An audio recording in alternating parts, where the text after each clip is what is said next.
Well, here I go again. I didn't think I'd be making this journey. I expected to have the engine shipped to the hangar when it was finished, but I also expected the crankshaft issue to be resolved a long time ago.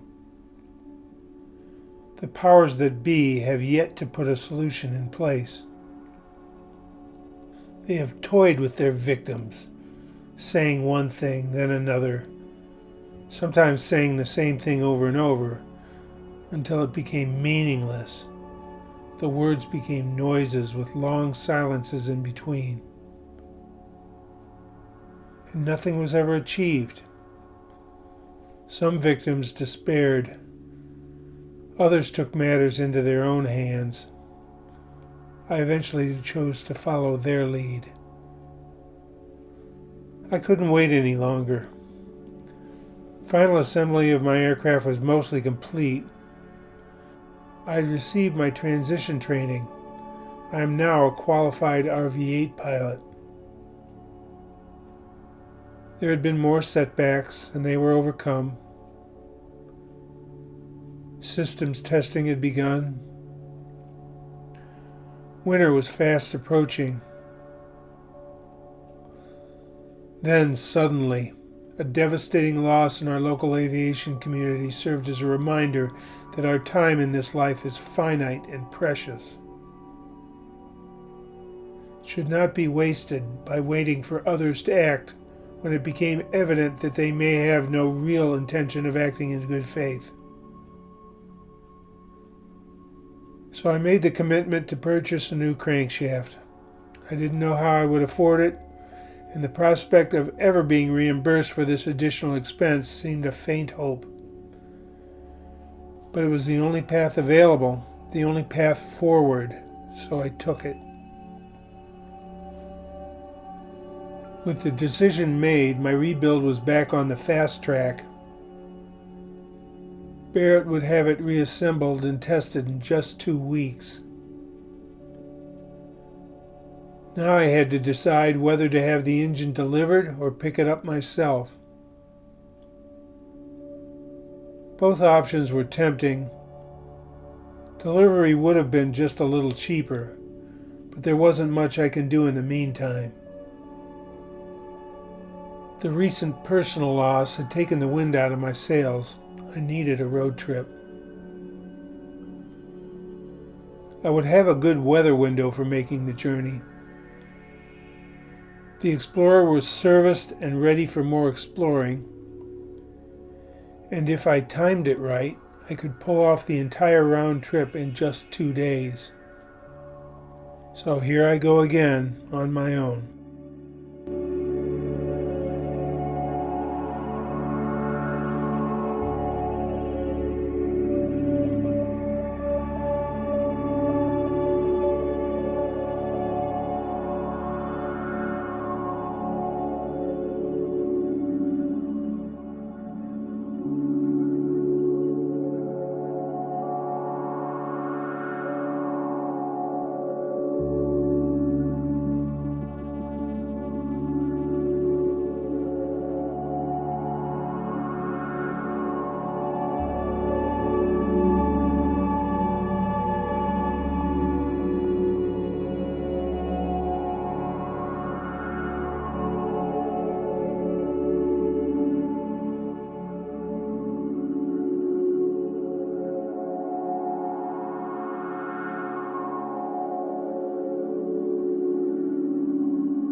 In case you're wondering just how fast this time lapse makes the car appear to be going.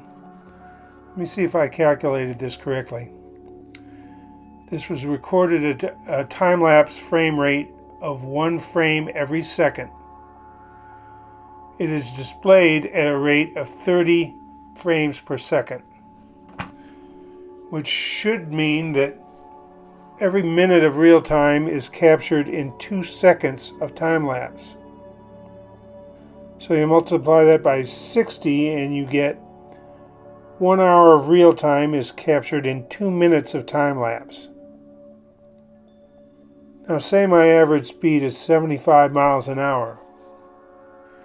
You have to multiply that by 30 because 2 minutes times 30 equals 60 minutes. So that's 75 times 30, which equals 2,250 miles an hour, just at the regular 1 frame a second time lapse. Now most of these scenes were sped up times 400% or times 4. So if my math is correct, this is showing that I'm going 9,000 miles an hour. That's somewhere between 12.8 and 13 Mach. I wonder if that's even right.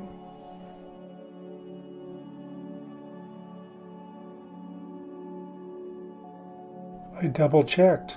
It is right.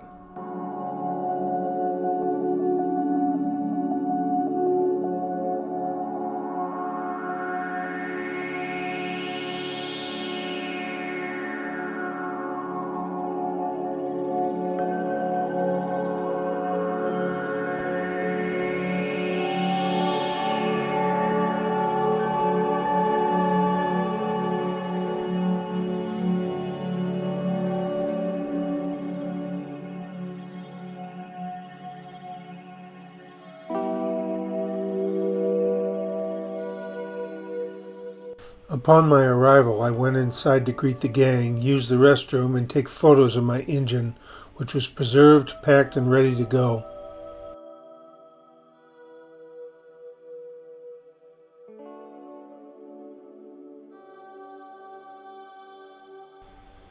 I prepared the car for loading, and we used the forklift and muscle power to get the engine in the car.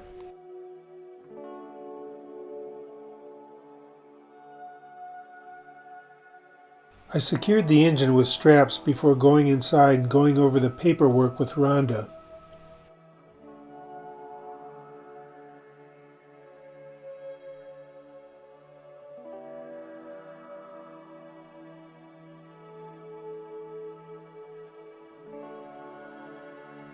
The check was written and final items discussed before I headed to my hotel in nearby Claremore.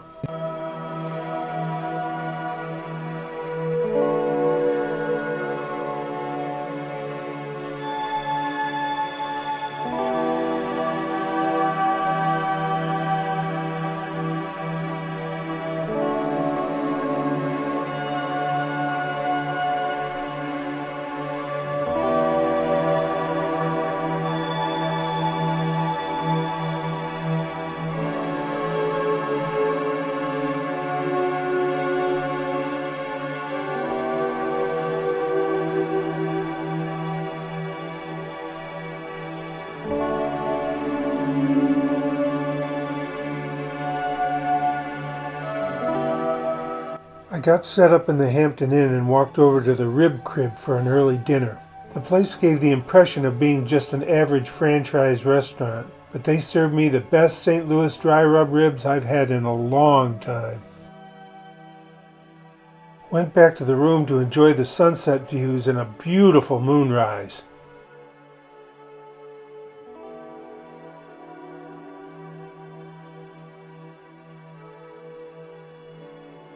Processed some photos and video while occasionally checking on the moon, then went to bed early and got a great night's sleep. Woke up at 2:30 a.m. to a frosty morning. I was still full from last night's Rib Fest, so it didn't seem worth waiting for the traditional Hampton Inn breakfast.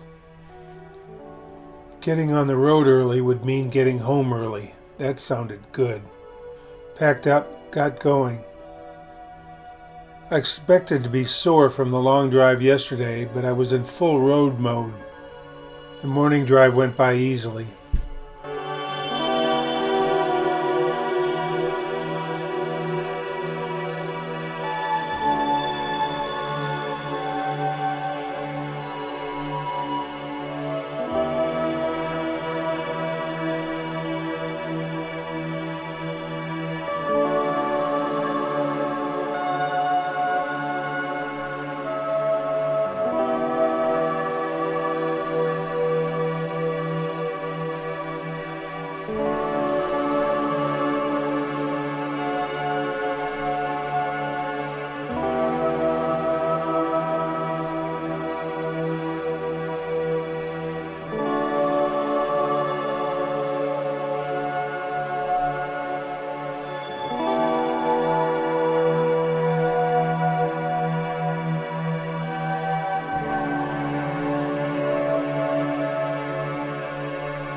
Watched another moonset and sunrise, tried to capture each while I drove.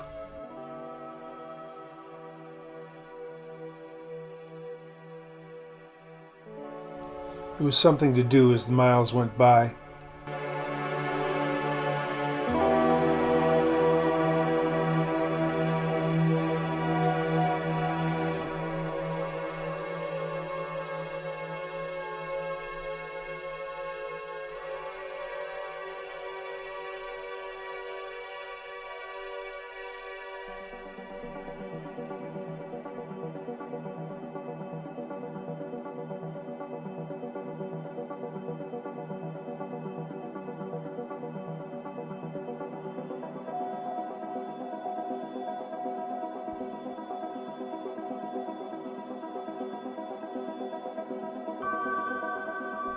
As I approached St. Louis, I thought I might finally visit the Gateway Arch. I didn't really want to take the time to stop, but I had the time to spare. Visiting the arch has always been a bucket list item for me. If I didn't see it today, I wasn't sure when I'd get another chance. So I got off the freeway and arrived at the arch right before it opened. There were only a few people in line for tours, so I thought I'd get a chance to take the tram to the top. But that's an exclusive experience. Only a few people at a time, and each tour takes about an hour. By the time I got to the reservation desk, the next available tour was at 1:30 in the afternoon. That wouldn't work for me. So I settled for walking around the arch, taking photos and enjoying the beautiful morning.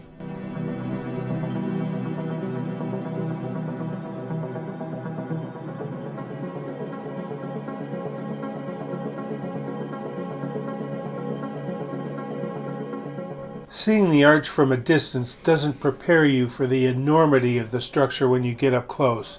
This thing is huge.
back on the road.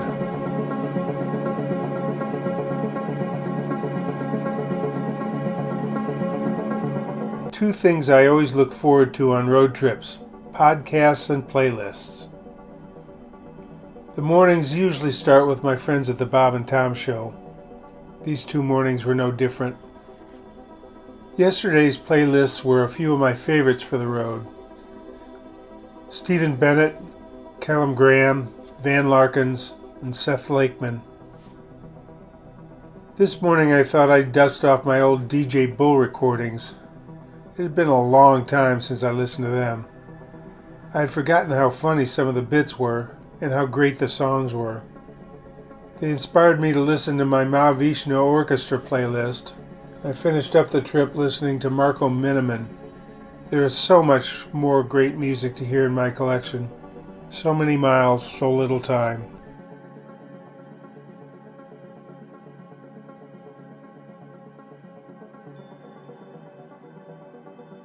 There's a section of this trip that I always dread. I call it the Chicago Gauntlet. It's a section of I-94 and I-80 between Michigan City and Joliet. Traffic is always insane there. If it's not completely stopped by construction, it's seething with road ragers trying to dart through heavy traffic by going literally 90 miles an hour in a 55 mile an hour zone. I hate it. My original plan was to avoid the gauntlet by heading east on county roads to Fort Wayne, Indiana, before heading north into Michigan. But I'd lose a lot of time that way. My goal was to get to the Clintonville market before it closed. It's my tradition to end a long trip with a couple beers. I was checking traffic conditions on the iPad and they looked favorable. I continued heading north until I approached the outskirts of Chicago. Traffic was busy but not slow. As I neared the gauntlet, traffic stopped.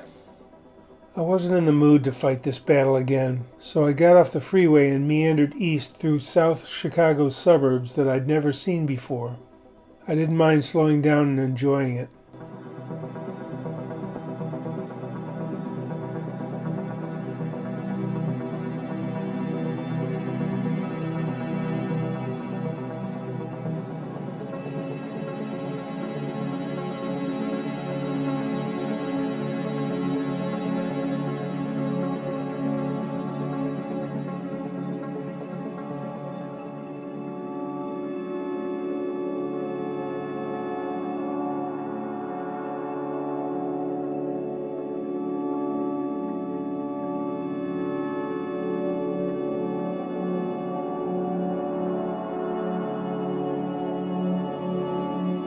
I rejoined the gauntlet at the Indiana border and fought my way into Michigan. I expected to have to deal with Friday afternoon getaway traffic, but the rest of the trip was smoother than I expected. Even the construction zones weren't too bad.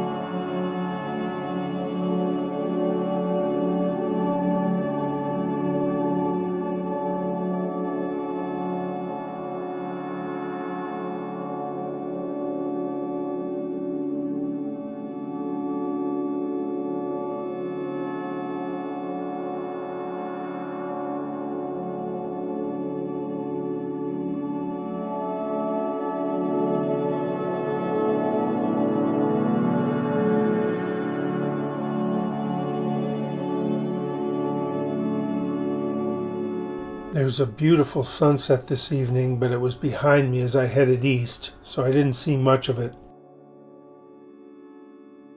As I approached Lansing, I witnessed another great moonrise. I tried to capture it.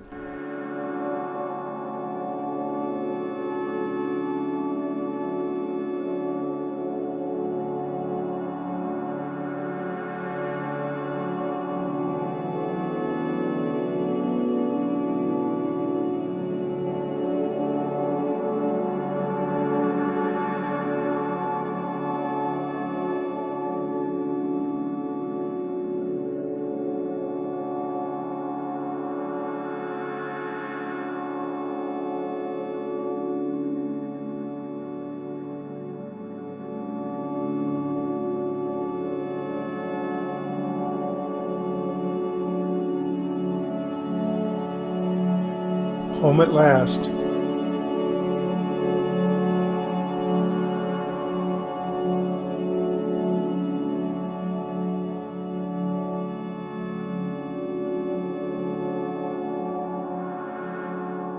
The next day I offloaded the engine onto the engine table and placed it in storage in the hangar.